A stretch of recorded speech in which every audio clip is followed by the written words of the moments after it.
All right, guys, here it is, the Hype Light. My name is Old Man Reflex, and this is the Hype Light that I developed using a Raspberry Pi 3B Plus board and a Pimoroni Unicorn Hat HD 16 by 16 LED matrix amongst the parts that I've used. Those are the primary parts. Within what you're looking at is a custom 3D printed case to house the parts, and what you're looking at is a default bike mode, what I call a bike mode, which is simply a mode that you might want to play on your bicycle going down the street to let cars know that you're there, that you're visible. This is a common thing that most bikes have the ability to have a bike light on the back that is a blinking red light. Depending on where you live, your laws may be different, but here generally it's a blinking red light of some sort. It could be animated in the sense of, sequential lights, or two blinking on, two blinking off, etc., and kind of alternating, etc. I've seen various modes like that. This light is different in that it's completely programmable. It does more than just red lights. Again, the legality of which I'm not 100% certain. If used on the road, I would obviously tell you, never to use anything distracting on the road, and always follow the laws. That said, let me just show you how this bike functions. This bike is completely wireless when needed, and in this case, I shouldn't say completely. It does need a power source, and that's what you see plugged into it. But anyway, and it's running currently at 50% brightness, but I'm going to go through some of that in a second. So the light mounts on the back of my bike using a phone mount currently. They sell phone mounts for motorcycles that are very secure. They're made out of metal, they screw tight, etc., etc. So that's kind of what I'm using for the holder, and it does require an external battery, as I mentioned. But again, this is a prototype. This is a fun project. It's not meant to be the perfect bike light. All right, so all that said, let's go ahead and look at how you would control this thing. Essentially, you would control it. This would be on the back of your bike, say under your seat, for example, and then this would be how you'd control it. This is the web interface, and sorry for the movement here. This is the web interface. It's formatted to be sized so that I could view it on my phone, kind of how you're seeing it on the screen now, roughly, and that's what it looks like on my phone itself.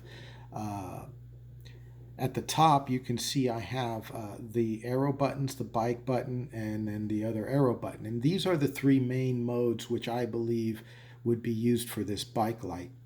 When you click one of the arrows, it displays a blinker. Let me just kind of move back, and I'm going to click left, and you can see how the bike light updated very quickly, and then the display shortly on the web page updated thereafter. So let's do the other arrow now, and you can see that it switched over to the other arrow. Now, the reason why I wanted it to display what's going on here is because if you were riding down the street, I wouldn't want you leaving your blinker on.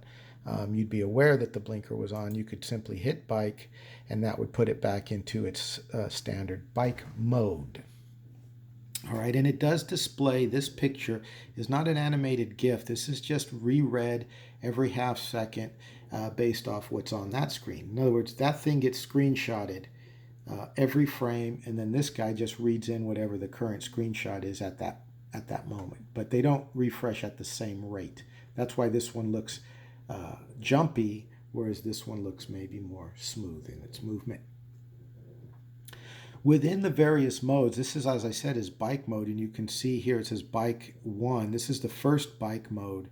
There are sub modes. If I hit this plus button here, you'll see I can go through some of the other sub modes, and again, these are representations of what's on that screen. Okay, so you'll always kind of know what's actually being displayed. Even if it's not animating cleanly, you'll understand what's happening. There are, here's where you control the brightness. Let me go full brightness for a second. Let me just go click full brightness. You can see how bright it can get. For this demo, I'm going to run it at 50% because some images at full brightness just appear completely washed out and will not look good in the video. So the mode button will take you between these various modes which I have listed. There's bike mode, image mode, animation, candle. These letters represent the various modes. For example, if I hit plus, it'll go from bike mode into image mode, which would be the equivalent of me clicking this A button. I mean this I button rather. If I click the A button or if I click the plus button, it will go to the next mode, which is the animation mode. Be the same as if I had clicked the A button directly. So these buttons just let me get into the modes instantaneously. Many of these modes are sprites, like that one for example. That's just a sprite that runs through a bunch of frames. Some of these modes, like candle mode for example, and again it's more impressive if you see it here, it just looks like a flickering candle.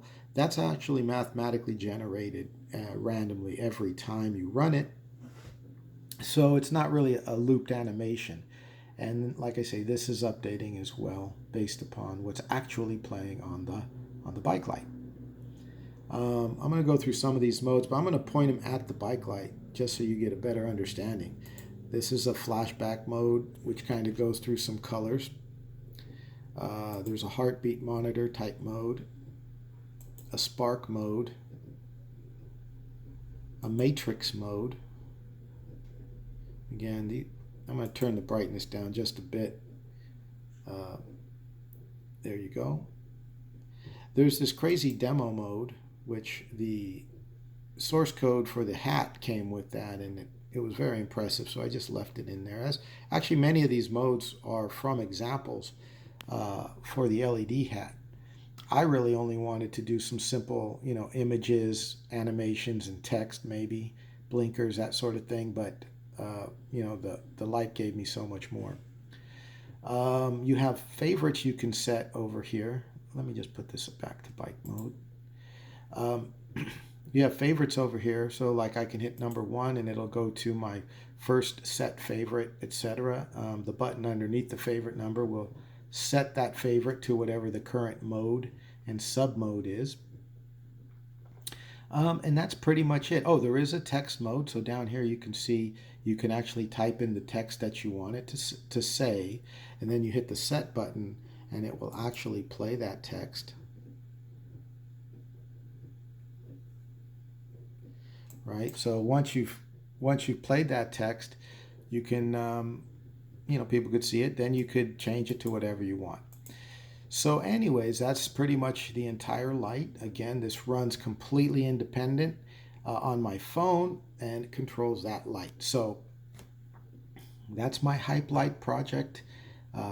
Feel free to look at the description and or notes of where you're seeing this video and find links to the various parts and technologies that I used. And I hope you enjoyed the demonstration. Thank you.